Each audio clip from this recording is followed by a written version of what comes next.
Olá! Hoje vamos mergulhar numa análise de um texto gnóstico bem interessante, de um autor chamado Nico Seti. Ele explora uma questão que talvez soe familiar para muita gente. Porque às vezes, a nossa própria casa, sabe, o lugar que deveria nos recarregar, parece fazer o contrário. Parece que nos drena. É uma sensação bem esquisita, e esse ensinamento antigo tem uma explicação fascinante para isso.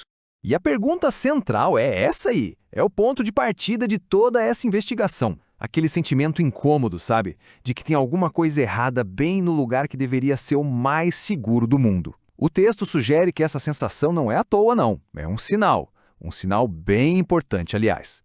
Segundo esse ensinamento, uma casa nunca é um espaço neutro. Ela responde diretamente à consciência de quem mora nela. Ou ela se torna um santuário que nos nutre, um templo de presença, ou ela se transforma numa fazenda energética, um lugar onde a nossa energia vital é sutilmente consumida. E essa ideia de fazenda energética pode até parecer meio estranha, mas a sensação que ela descreve é muito concreta. É aquele cansaço que não faz sentido depois de uma noite de sono, sabe? Aquela irritação que brota do nada, discussões que explodem por pouca coisa, ou simplesmente um peso no ar, uma sensação de que nada anda. E o ponto crucial, segundo a fonte, está bem aqui. O foco não são ameaças que vêm de fora. O problema está nos nossos padrões internos, nos nossos hábitos do dia a dia. O problema nasce exatamente onde a gente baixa a guarda, onde a mente entra no piloto automático, dentro da nossa casa. Para dar um nome para a causa desse dreno todo, o texto usa um termo gnóstico bem antigo, arcontes. Mas olha, antes de imaginar qualquer coisa, é fundamental entender que a abordagem aqui é muito, mas muito diferente do que se espera. Não estamos falando de monstros, não. No contexto gnóstico que o texto apresenta, um arconte não é uma criatura do mal. A descrição é mais como um administrador da ilusão. É um sistema que não cria nada, mas que explora o que já existe. Ele opera e se alimenta da energia que a gente desperdiça pela nossa falta de atenção. E essa distinção aqui é a chave de tudo. Enquanto a gente pensa em demônios folclóricos como forças de fora, que atacam e se alimentam do medo, os arcontes nessa visão são quase administrativos. Eles não entram à força, eles entram por uma permissão inconsciente. O alimento deles não é o medo, mas a nossa desatenção, a nossa rotina no automático. Essa citação ilustra o ponto central de uma forma brilhante. Mudar os móveis de lugar, pintar as paredes, acender um incenso, tudo isso é superficial. A fonte diz que essas forças não se abalam com a estética. O que realmente muda o campo e impede que eles operem é uma única coisa: a presença consciente. Então, como é que essa energia é drenada, afinal? O texto identifica o que ele chama de portais. E, de novo, não são portais físicos ou mágicos, não. São as nossas rotinas mais comuns, aqueles hábitos que a gente faz todo dia sem nem pensar. São essas ações automáticas que se tornam as aberturas. 9. Esse é o número de portais principais que a fonte identifica. São 9 padrões que acabam virando pontos de vazamento de energia.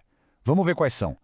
Primeiro, o ruído constante. Depois, a rolagem infinita nas redes sociais, que o texto chama de imagens mortas. Tem também a palavra negativa, o acúmulo de objetos inúteis, a luz artificial que nunca se apaga, comer de forma distraída e o sono que não descansa de verdade. A porta não intencionada, que tem a ver com as energias que a gente traz para casa, e, por fim, o mais profundo de todos, o pensamento repetitivo.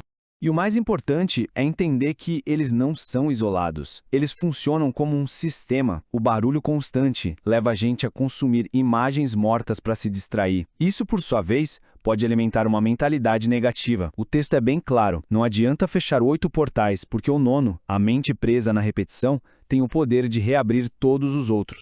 Certo, então qual é a solução? Se o problema é a inconsciência, a resposta não é um ritual externo ou um objeto de proteção.